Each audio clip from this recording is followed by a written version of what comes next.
Welcome to this tutorial on the spec section in Kubernetes YAML files. The spec section is one of the most important parts of any Kubernetes configuration file, as it defines the desired state of your resources. In this video, we'll explore what the spec section is, how it works, and look at practical examples across different Kubernetes objects. The spec section, short for specification, defines the desired state of a Kubernetes object. It tells Kubernetes exactly what you want your resource to look like and how it should behave. When you create a Kubernetes object, you declare your desired state in the spec section, and Kubernetes continuously works behind the scenes to match the actual state of your cluster with this desired state. This is the foundation of Kubernetes' declarative approach to infrastructure management. Every Kubernetes YAML file follows a standard structure. It starts with the API version, which specifies which version of the Kubernetes API you're using. Next is the kind, which tells Kubernetes what type of resource you're creating, such as a pod, deployment, or service. The metadata section contains identifying information like the name and labels. Finally, the spec section is where you define the desired state of your resource.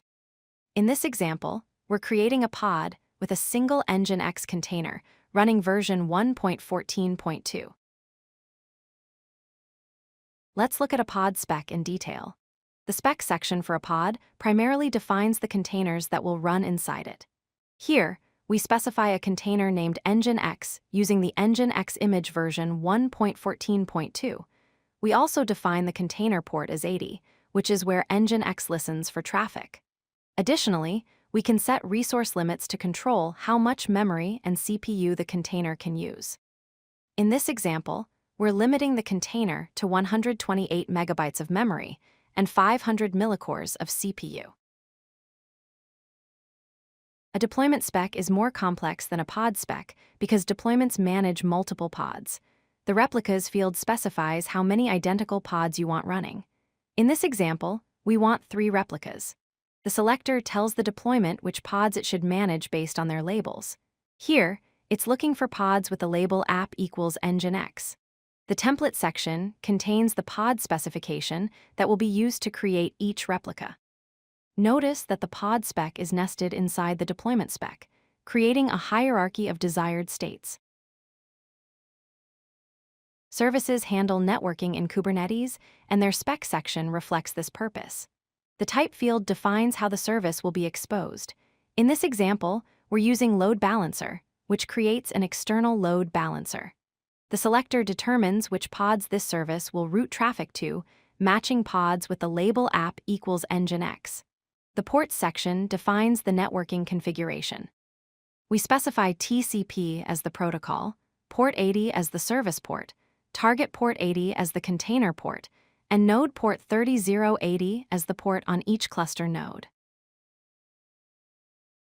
While different Kubernetes resources have different spec fields based on their purpose, there are some common patterns. The containers field appears in pod specs and defines the list of containers to run. The replicas field, found in deployments and other controllers, specifies the desired number of pod instances. The selector field is used to identify and group resources using labels. Finally, the ports field appears in both container specs and service specs to configure network connectivity. Understanding these common fields will help you work with any Kubernetes resource. Let's recap the key points. First, the spec section declares the desired state of your Kubernetes objects. It's where you tell Kubernetes exactly what you want. Second, different resource types have different spec fields based on their specific purpose. A pod spec looks different from a deployment spec, which looks different from a service spec.